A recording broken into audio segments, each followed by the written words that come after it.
Welcome students, एक बार फिर से स्वागत है हमारे यूट्यूब चैनल फिजिक्स क्लासेस के अंदर।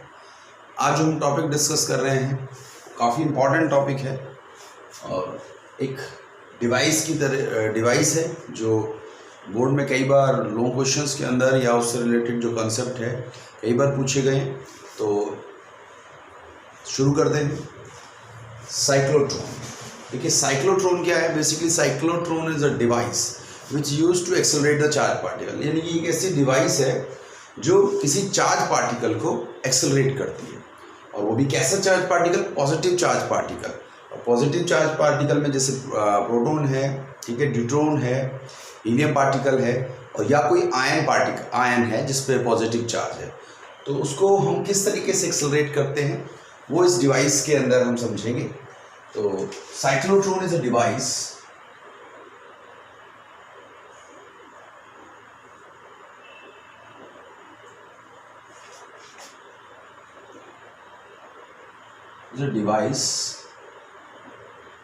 which used to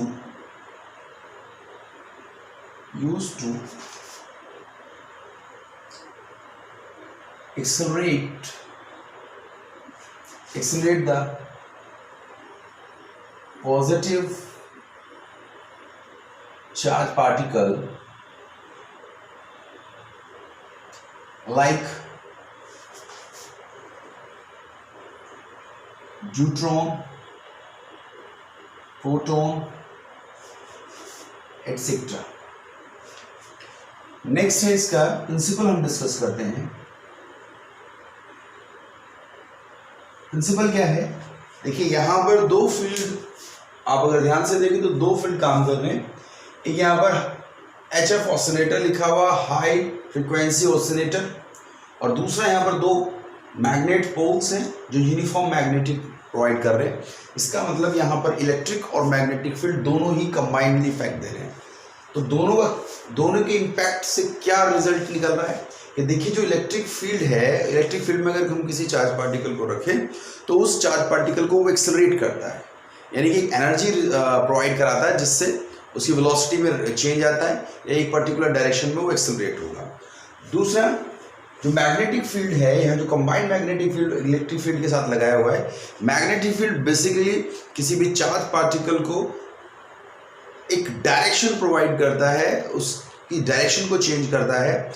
और ये हम पहले भी पढ़ चुके हैं कि अगर किसी मूविंग चार्ज पार्टिकल को किसी मैग्नेटिक फील्ड में रखें तो जिस पर जो फोर्स लगती है वो चार्ज पार्टिकल को एक्सेलरेट नहीं करती, केवल उसको डिफ्लेक्शन प्रोवाइड कराती है, उसको डायरेक्शन देती है। तो यानी कि क्या हुआ, कंबाइंड इम्पैक्ट से हम अगर प्रिंसिपल की बात करें इसके, a charge particle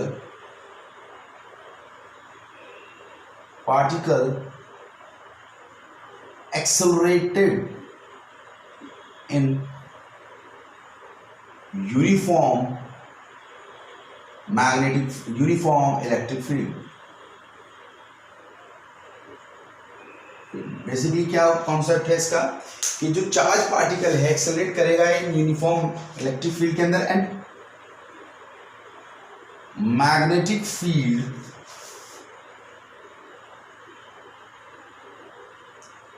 change the direction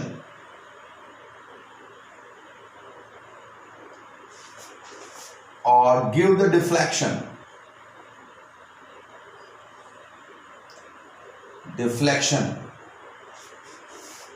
in charge particle। It means जो चार्ज पार्टिकल है उस पर इलेक्ट्रिक फील्ड उसको एक्सेलरेट कर रहा है और जो मैग्नेटिक फील्ड वहां लग रहा है उसकी डायरेक्शन में चेंज कर रहा है। तो इसी कॉन्सेप्ट पे ये वर्क करता है। अब बात है कंस्ट्रक्शन में। तो कंस्ट्रक्शन बहुत सिंपल है, जैसे कि देखने में दिखाई दे रहा है कि दो मैग्नेट आपने ले लिए जिनके नॉर्थ साउथ पोल, ठीक है, एक ही मैग्नेट के, जिससे कि वो uniform strong magnetic field provide कराए। दूसरा दो डी हैं, यहाँ पर होलो डी हैं जिनके अंदर स्पेस है, ठीक है, हाफ होलो डी हैं, ठीक है, एक ये डी है और एक ये डी है। तो दोनों की दोनों होलो डी हैं जिनका एक हमने D1 और D2 कह दिया है, और उनको एक हाई फ्रीक्वेंसी ऑसिलेटर के साथ कनेक्ट कर दिया, यानी कि एक एसी सप्लायर के साथ जिसके थ्रू उसको एसी सप्लाई हो सके, तो दैट इज अ कंडक्टिंग है D1 D2, जिससे कि यहाँ से इलेक्ट्रिक फील्ड जो प्रोवाइड हो उस D के अंदर D में मिल सके।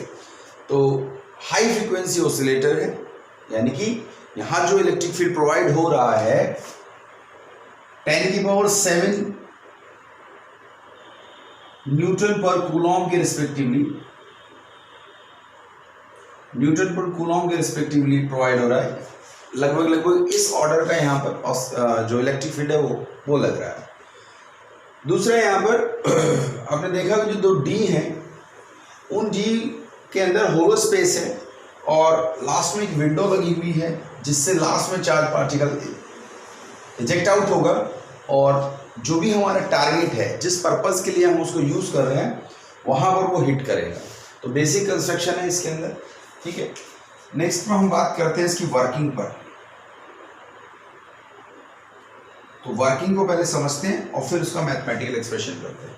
देखिए है क्या वर्किंग, जब हम किसी चार्ज पार्टिकल को इस पी पॉइंट पर रखते हैं, चार्ज पार्टिकल को, तो क्योंकि यहाँ पर ये एक एसी सोर्स है, हाई फ्रीक्वेंसी एसी सोर्स है, तो एक यहाँ पर ये पॉजिटिव टर्मिनल है, नेगेटिव टर्मिनल, यानी कि फर्स्ट हाफ साइकिल के अंदर एक डी जो है उसकी पॉजिटिव होगी, पॉजिटिव प्लेट हो, एक डी जो है पॉजिटिवली चार्ज होगी और एक दूसरी नेगेटिव चार्ज होगी, या कह सकते हैं ये हाई पोटेंशियल पे होगी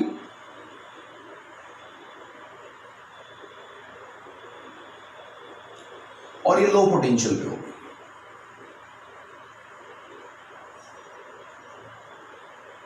जैसा कि हम जानते हैं किसी भी चार्ज पार्टिकल को जब हम किसी इलेक्ट्रिक फील्ड में रखते हैं या किसी ऐसी जगह पर रखते हैं जहां पर एक तरफ हाई पोटेंशियल है और एक तरफ लो पोटेंशियल है, तो जो चार्ज पार्टिकल है वो एक्सेलरेट होता है। और चार्ज पार्टिकल एक्सेलरेट किस तरफ होगा, चार्ज पार्टिकल हाई पोटेंशियल से लो पोटेंशियल की तरफ एक्सेलरेट होगा, ठीक है। तो जहां भी हाई पोटेंशियल मतलब पॉजिटिव चार्ज, नेगेटिव चार्ज मतलब लो पोटेंशियल। क्यों कहते हैं हम हाई पोटेंशियल लो पोटेंशियल, जहां पर एक्सेस ऑफ इलेक्ट्रॉन है वहां पर लो पोटेंशियल होगा, जहां पर लैकिंग ऑफ इलेक्ट्रॉन्स है वहां पर हाई पोटेंशियल होगा। तो इलेक्ट्रॉन का जो ट्रांसफॉर्मेशन है वो नेगेटिव से पॉजिटिव की तरफ जाएगा, इसका मतलब potential transformation low potential to high potential होगा, ठीक है। Sorry, high potential to low potential होगा। जो पोटेंशियल है वो ट्रांसफर होगा high potential to low potential, और जो चार्ज ट्रांसफर होगा वो low potential to high potential होगा, ठीक।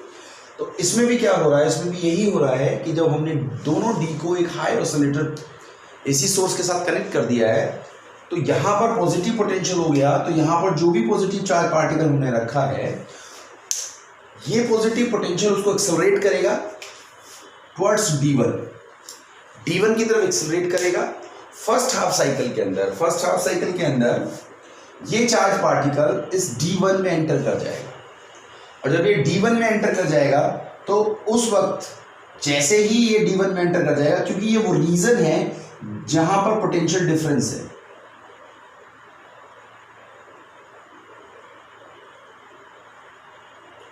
तो चार्ज पार्टिकल केवल पोटेंशियल डिफरेंस जिनके जहां पर है वहां पर एक्सेलरेट होगा। तो चार्ज पार्टिकल इस रीजन से एक्सेलरेट होगा, तो जब इसमें एंटर करेगा तो एक सेम रेडियस से इस पूरे हाफ सर्कुलर ट्रैक को कवर करेगा अगेन। और वो सर्कुलर ट्रैक क्यों कवर करेगा आप जानते हैं, क्योंकि ये इलेक्ट्रिक फील्ड इस तरीके से बना हुआ है, ये प्लेट्स डी प्लेट्स ऐसे बनी हुई हैं, मैग्नेटिक फील्ड ऐसे जा रहा है, ठीक है, नॉर्थ से साउथ की तरफ जा रहा है। तो अगर हम यहाँ पर इस चार्ज पार्टिकल, जैसे ये डी है, एक डी से चार्ज पार्टिकल इस तरफ एंटर कर रहा है, इस तरफ एंटर कर रहा है, मैग्नेटिक फील्ड आप देखिए तो नीचे की तरफ काम कर रहा है। तो अगर हम इस चार्ज मैग्नेटिक फील्ड के रिस्पेक्टिवली अगर हम यहाँ पर फ्लेमिंग का लेफ्ट हैंड रूल लगाएं, तो लेफ्ट हैंड रूल के अकॉर्डिंग क्या है, मोशन ऑफ चार्ज पार्टिकल, ये रहा आपका मोशन ऑफ चार्ज पार्टिकल, या सॉरी ये जो करंट की डायरेक्शन है मोशन ऑफ चार्ज पार्टिकल भी कह सकते हैं। ये मोशन ऑफ चार्ज पार्टिकल इस तरीके से होगा, इन डी के बीच में मोशन ऑफ चार्ज पार्टिकल ये ऐसे जाएगा, ठीक है। मैग्नेटिक फील्ड, क्योंकि मैग्नेटिक फील्ड हमारा इस तरीके से, मैग्नेटिक फील्ड हमारा ये है, तो अगर हम ये देखिए मैग्नेटिक फील्ड अगर हमारा ये है, मैग्नेटिक फील्ड सॉरी ये है और ये चार्ज पार्टिकल है, तो ये थंब जो है मैग्नेटिक फोर्स को रिप्रेजेंट करेगा। तो जब थंब मैग्नेटिक फोर्स को रिप्रेजेंट करेगा तो ये बैंड करेगा सेंटर की तरफ, और ये पढ़ भी चुके हैं हम, किसी यूनिफॉर्म मैग्नेटिक फील्ड के अंदर किसी यूनिफॉर्म मैग्नेटिक फील्ड के अंदर अगर कोई चार्ज पार्टिकल एंटर करता है, तो वो एक परपेंडिकुलर एंटर कर रहा है तो वो एक सर्कुलर ट्रैक बनाता है, ठीक है। तो ये बात ठीक है, यहाँ पर जब एक्सेलरेट होगा तो वो मतलब जिस एनर्जी के साथ एक्सेलरेट होगा उसी एनर्जी के साथ इस ट्रैक पर बैंड होगा, और बैंड होने के बाद क्योंकि इसके बाद उसको कोई एनर्जी नहीं मिल रही है तो वो उसी सेम रेडियस पे हाफ सेमी सर्कल कंप्लीट करेगा, और मैग्नेटिक फील्ड उसको बैंड कर तो अगेन ये फिर इसी रीजन में आ जाएगा, किसमें, 2D के बीच में। लेकिन उसके बाद क्या होगा कि जो हमारे पोटेंशियल D1 D2 पे हैं ये इंटरचेंज कर जाएंगे। क्यों कर जाएंगे इंटरचेंज? क्योंकि ये दैट इज AC एक पर्टिकुलर हाफ साइकिल के बाद उसकी डायरेक्शन ऑफ करंट बदल जाती है। तो यहाँ पर जहाँ पर पोटेंशियल नेगेटिव था वहाँ पर पॉजिटिव हो जाएगा, और जहाँ पर पॉजिटिव था वहाँ पर नेगेटिव हो जाएगा। तो अब ये जो चार्ज पार्टिकल है यहाँ पर जो चार्ज पार्टिकल है अगेन ये क्या करेगा, इस रीजन के अंदर एक्सेलरेट होगा, क्योंकि पॉजिटिव इधर आ गया तो पॉजिटिव को रिपल्शन देगा, एक्सेलरेट करेगा। तो यहाँ पर क्योंकि एनर्जी पहले के कंपैरेटिवली बढ़ गई है, तो जब बढ़ गई है तो वो क्या करेगा, एक लार्ज रेडियस एक्वायर करेगा, क्योंकि उसको सफिशिएंट सेंट्रीपिटल फोर्स चाहिए। तो उसकी वजह से वो क्या कर रहा है, लार्ज रेडियस एक्वायर करेगा, और पहले के कंपैरेटिवली जो इस D2 में जो आएगा, D2 के अंदर उसकी जो रेडियस है पहले कंपैरेटिव बढ़ जाएगी, और फिर इसी रेडियस में अगेन फिर यहाँ आएगा, और फिर वो साइकिल चेंज हो जाएगी। तो इसी तरीके से रिपीटेडली हर हाफ साइकिल के बाद चार्ज पार्टिकल इस D के बीच में एग्जिस्ट करेगा और बार बार एक्सेलरेट होगा, और फाइनली जब इस स्टेज पे होगा तो ये हाईली एक्सेलरेटेड चार्ज पार्टिकल होगा, और उसके बाद ये विंडो बनी हुई है और इससे ये इजेक्ट आउट हो जाएगा, और जहाँ भी हमारा पर्पस, हमने जिस पर्पस के लिए इसको एक्सेलरेट किया है उसको हम वहाँ पर यूज़ कर सकते हैं। क्लियर? तो ये इसका बेसिक कंसेप्ट है। और अगर अब हम इसकी मैथमेटिक्स पर बात करें तो क्योंकि चार्ज पार्टिकल जो एक्सेलरेट कर रहा है उस पर एक फोर्स लग रही है फिजिकल टू क्यू जो उसको एक्सेलरेट कर रही है, और मैग्नेटिक फील्ड उसको क्या प्रोवाइड करा रहा है, ये सेंट्रीपिटल फोर्स प्रोवाइड करा है सर्कुलर ट्रैक पर बैंड होने के लिए। तो centripetal force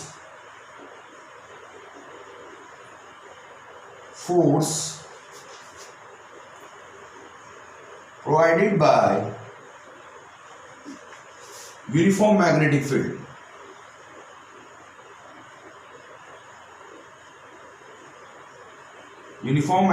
field to charge particle,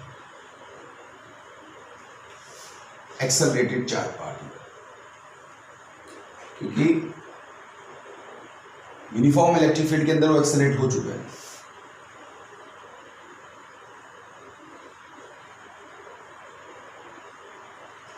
तो जब ये accelerated charge particle centripetal force पे मूव करेगा तो क्योंकि फोर्स लग रही है QVB, हम जानते हैं क्योंकि जो फोर्स मैग्नेटिक फोर्स होती है किसी चार्ज पार्टिकल पर यूनिफॉर्म मैग्नेटिक फील्ड में FM is equal to QVB sin theta, क्योंकि ये 90 पे एंटर करता है मैग्नेटिक फील्ड की, मैग्नेटिक फील्ड ऐसे है, मैग्नेटिक फील्ड ऐसे है, चार्ज पार्टिकल ऐसे एंटर कर रहा है, that is theta is equal to 90, यानी कि जो FM है दैट इज QVB, और यही क्या कर रहा है, यही इसको सेंट्रीपिटल फोर्स प्रोवाइड करा रहा है, तो that is QVB equal to mv² upon r। तो अगर यहाँ पर कंपेयर करें तो यहाँ पर हमारा एक्सप्रेशन आएगा QB equal to mv upon r, यहाँ से रेडियस आ जाती है r is equal to mv upon QB। तो इस तरीके से ये इस पर्टिकुलर रेडियस पे क्या करेगा, सर्कुलेट करेगा। अब हम बात करेंगे जो चार्ज पार्टिकल इजेक्ट आउट हुआ है इसकी एनर्जी क्या होगी, या जो हाफ साइकिल कंप्लीट कर रहा है उसमें टाइम पीरियड क्या होगा। हम टाइम पीरियड निकालें, टाइम पीरियड टू सर्कुलेट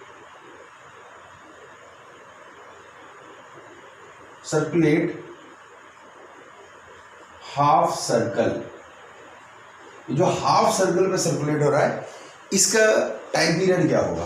देखिए expression t is equal to 2πr/v, लेकिन क्योंकि ये 2πr नहीं ट्रैक कर रहा है, हाफ ट्रैक की बात कर रहे हैं, क्योंकि हर हाफ ट्रैक के बाद वो एक्सेलरेट हो रहा है, रेडियस वेरिएट कर रही है, तो क्या टाइम सेम लगेगा वो हमें चेक करना है। तो दैट इज πr/v, ठीक है। तो πr/v के लिए पूरे सर्कल के लिए, लेकिन सर्कल क्या है, सेम रेडियस का नहीं है, आप हर हाफ साइकिल के बाद इसके रेडियस बदल दिए। तो t is equal to πr/v, तो इक्वेशन इसको मान लेते हैं सेकंड, और अगर हम v की बात करें, put the value of v हम अगर इस इक्वेशन को देखें ध्यान से, तो QB R/m, ये क्या करें इसमें रख दें t में, t is equal to πr, या आप रेडियस की वैल्यू डायरेक्ट भी रख सकते हैं, कोई दिक्कत नहीं। तो चलिए फिर हम चेंज कर लिए तो देते हैं r, तो πr v की जगह रख दिया QB R/m, तो रेडियस कैंसिल आउट कर दें, तो t is equal to πm/QB। तो यानी कि टाइम पीरियड बेसिकली रेडियस से इंडिपेंडेंट हो गया।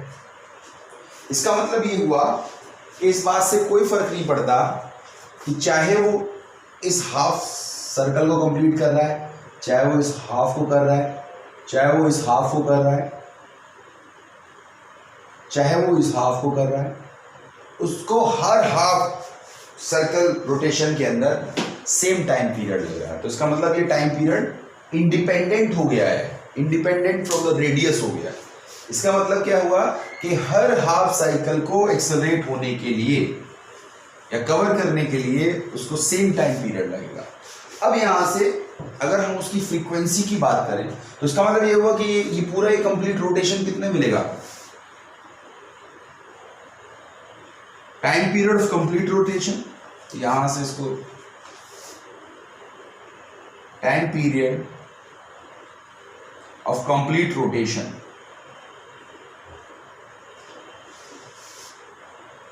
टाइम पीरियड कंप्लीट रोटेशन का t is equal to 2 into T, तो यहां से t इज इक्वल टू आ जाएगा 2 into πm/QB, that is t is equal to 2πm/QB। It means जो चार्ज पार्टिकल इसके अंदर एक्सेलरेट हो रहा है, उसकी जो फ्रीक्वेंसी, उसकी जो टाइम पीरियड है to complete the one circular rotation, वो अलग बात है कि रेडियस वेरिएट है, पर उससे फर्क नहीं पड़ता, क्योंकि हमने अभी दिखा दिया टाइम जो इंडिपेंडेंट है हर हाफ साइकिल का।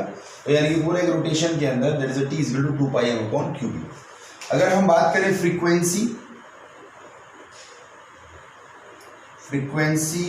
Of accelerated charge particle,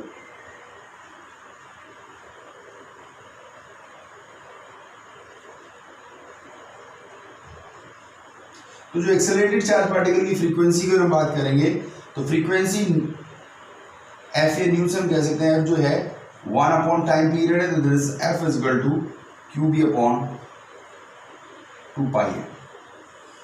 clear? चलिए ये फ्रीक्वेंसी होगी। अब जो एक्सेलरेटेड चार्ज पार्टिकल है उसकी अगर हम एनर्जी पता करें, what is the energy of accelerated charge particle when it come out from the cyclotron.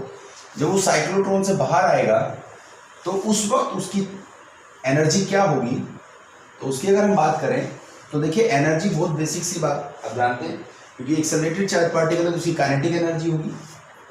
तो kinetic energy of accelerated charge particle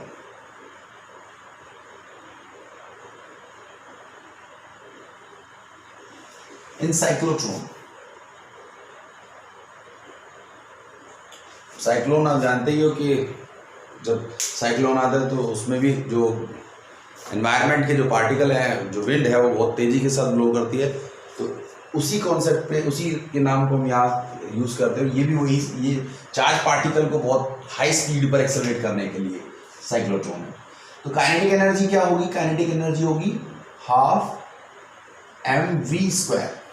तो देखिए v आपके पास वहाँ पर हमने लिखा है, जो काइनेटिक एनर्जी होगी that is called 12 m, v की जगह आप रखेंगे QB R/m का whole square.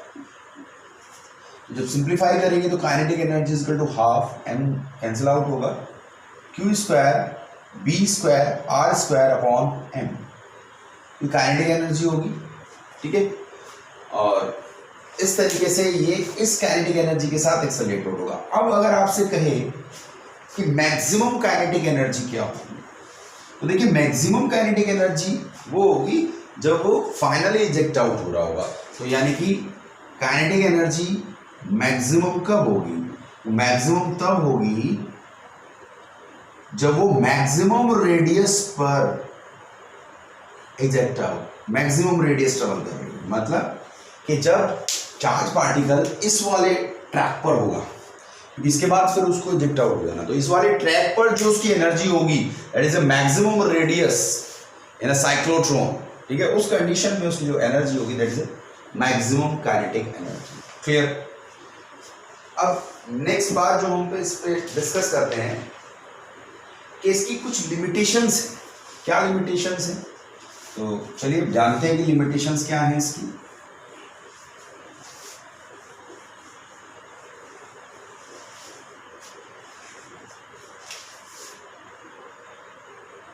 Limitations of cyclotron.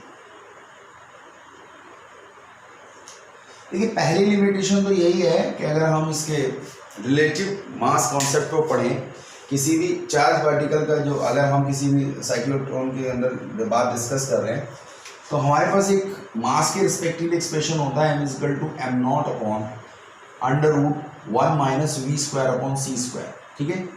Einstein की रिलेटिविटी के कॉन्सेप्ट के हिसाब पे यहाँ पे है, क्योंकि हमारा पर्पस क्या है? किसी भी चार्ज पार्टिकल को एक्सेलरेट करना। अब किस वेलोसिटी पे एक्सेलरेट करेंगे, वो फाइनल वेलोसिटी जिस वेलोसिटी तक एक्सेलरेट कर सकते हैं वो उसकी लिमिटेशन हो जाएगी।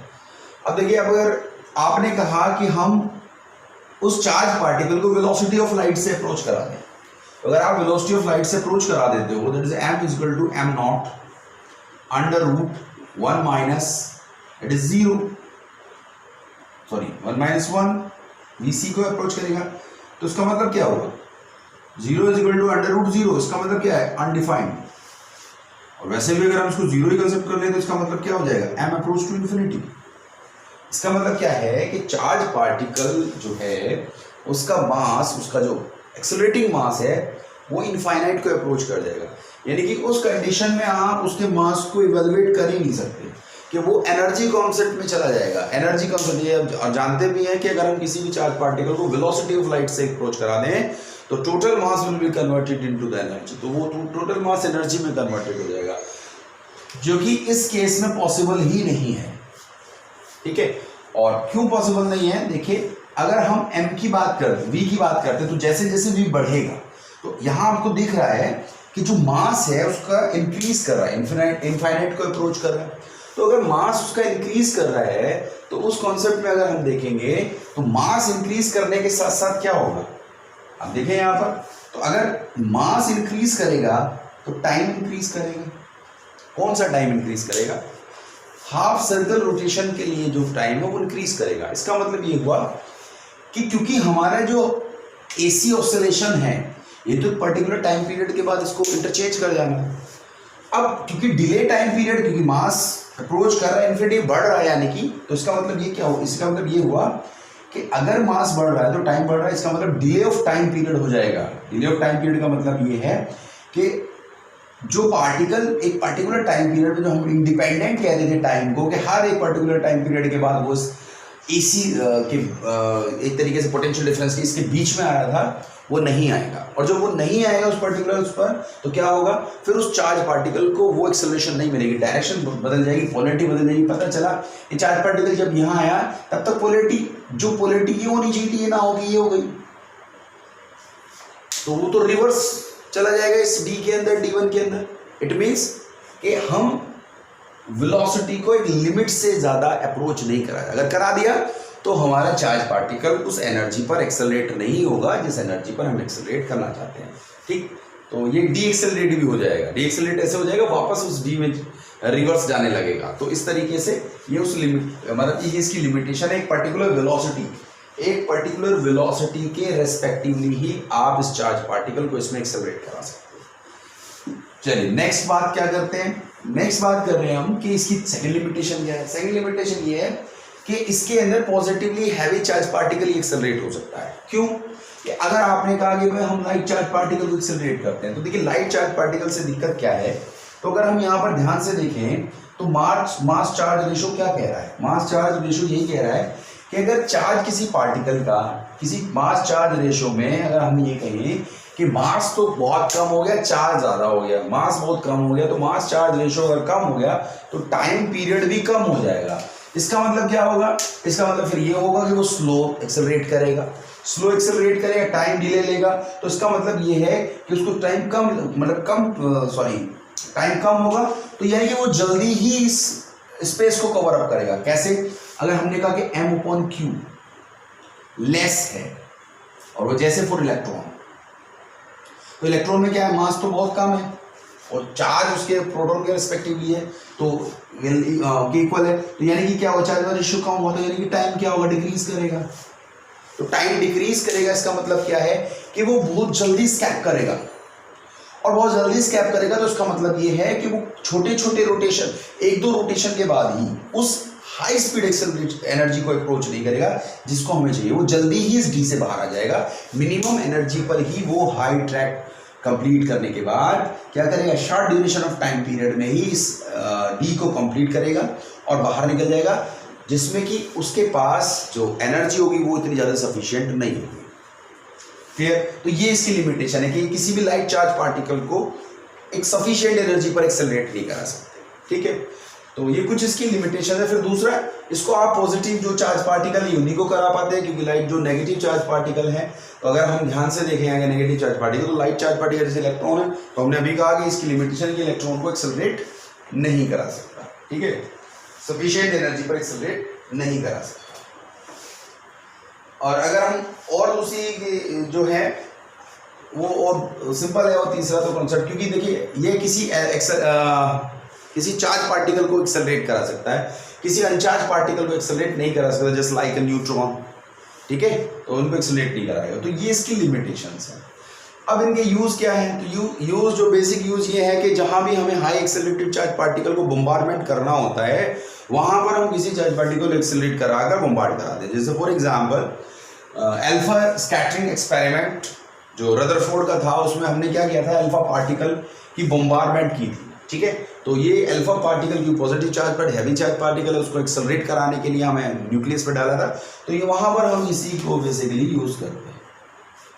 तो इसी तरीके और कहीं पर हमें किसी रेडियो एक्टिविटी सब्सटेंस को डीके कराना हो, ठीक है, आर्टिफिशियली जो फिनोमेना ऑफ रेडियो एक्टिविटी है, वहां पर भी हम इस अल्फा चार्ज पार्टिकल का यूज करते हैं। न्यूक्लियर रिएक्टर के अंदर करते हैं इस प्रोसेस को स्टार्ट करने के लिए।